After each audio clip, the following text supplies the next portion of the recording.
Here I'm going to do a fairy tale, very so true, about COVID-19 that you should know too. Life can be bad, but good will show. Soon the good thing will grow. When fear has struck what to do, someone will help in this disaster so true. When you are in need, which poverty struck,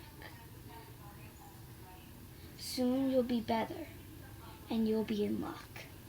Thank you. Bye. Hi, my name is Kairit. I'm from Estonia. It's in Northern Europe, and I'm going to read my story. It does not have a title, but I'm just going to read it. There once lived a boy who tried to tell adults about how every problem is caused by being negative, angry, and greedy. If you smile, the world will smile back at you, was his favorite phrase. He just wanted everyone to be happy, but nobody would listen to him. He told his parents, they just laughed. He told his teachers, they sent him home. He had lost hope. Some time passed by, and he heard about a deadly disease going around his hometown. Now he was feeling even worse. Everyone had to stay home and weren't allowed to go outside, or the disease would infect them. He snuck outside in the evening and saw how everyone's lights were off, even though it was only 6 p.m. He felt how everyone was suffering. He felt tears streaming down his face. He went home, laid on his bed, and thought about how the lives of every person he loved and even his life was affected. He just could not anymore, and wrote everyone a letter with the same content as his little speeches and stories that no one had listened before. Everyone received the letters and soon understood how they had made a mistake. Those seemingly meaningless stories and the little speeches had everything they had missed in their lives. The next evening he went outside and saw how most of the lights were on. He saw movement. He felt happiness and heard laughter. He knew that it had worked.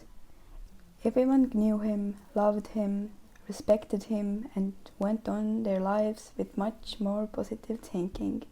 You can be the one who can make the message heard by everyone struggling right now. This modern fairy tale is called The New Days. There used to be a world of hard work, washing the dishes with your hands and scrubbing the laundry to get it clean.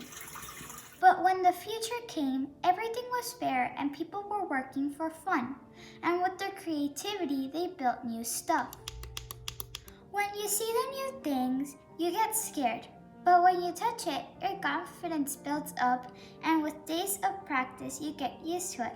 And when something goes wrong, you do it again. When you get used to it too much, you get bored of it. But the scientists built something bright. That shine had many things, so you threw away your other things. You paid less attention to your pets and family because you got addicted. But then a sad part came, and it was a virus. The virus did a favor to us, and we had to stay with our families. It brought us together, and we started to play games and go out on a walk. We would like to see our friends, but it is dangerous, so we stay home and have fun with our families. When the virus dies, we hope to have our families here to fill us with joy instead of going back to the bright but dark past. We hope that this virus would end, but still be happy with our family.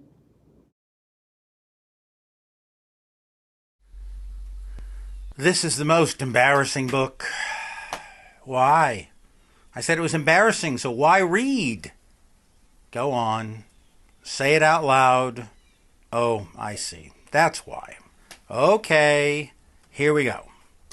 Once there was a plague, and I don't want to tell that story.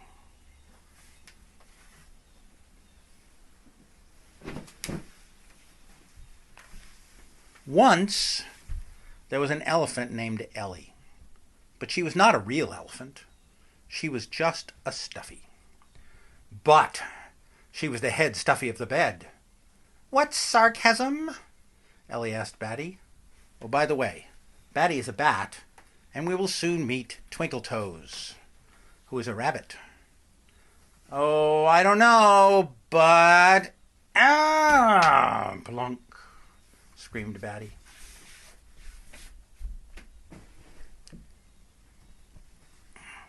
Ellie shouted, All right, Batty and Twinkle, Shelley, Bowie, Winnie, Bison, remember that plan I made a while back? Yes! Everybody yelled in unison. Okay, let's do it. I'm just going to say wow. But back to the story. So phase 1 was complete. What was phase 1? Well, basically, Bison stood still while Twink and Shelley made the stick of a catapult. Then everybody but Ellie made the bowl, just in time too. Mom came in and got hit by everybody because the catapult exploded. Mom was down. The Stuffies had won.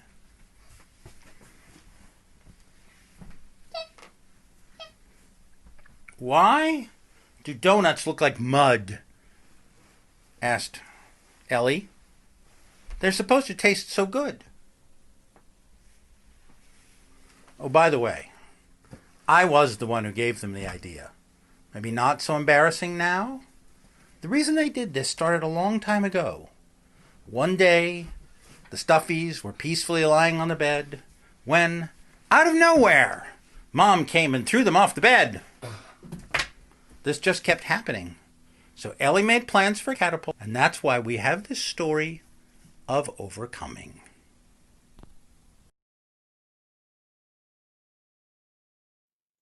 Super Pangolin. Once upon a time, there was a planet called Earth. People there lived normally and loved animals and each other very much, until one day, people started to invent electronic devices, machines, and modern objects to make our lives simpler. Too simple. People were getting very lazy. They started hating each other, hating animals, and being careless about the earth and the environment. Because the people there were so carried away with their new technology, they forgot that money and electronics were 1,000,000 times less important than their environment, and that without the environment, they would not have any other place to go. Then one day, Super Pangolin had an idea. He wanted to save the environment. So he decided to implant a virus inside his brother's body, and he sacrificed him. The virus expanded and spread very quickly. In less than 3 months, the whole population of the Earth could not do whatever they wanted to do. They were all quarantined, and they were not thankful for what they had. A large number of them even died. Then one day, after many decades of the virus spreading, people started to forgive each other. They started being thankful for everything they had, and they started to take care of the environment again. The humans learned a lesson, and Super Pangolin saved the world. The end.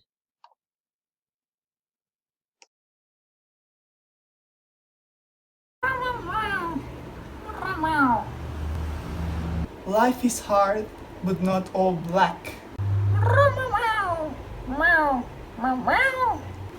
God will pay the wicked back.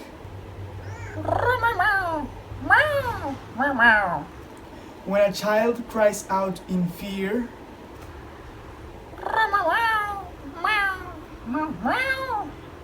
someone, somewhere, surely has to hear.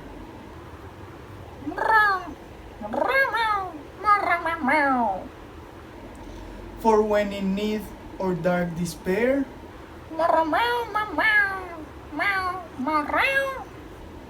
God will surely hear our prayer.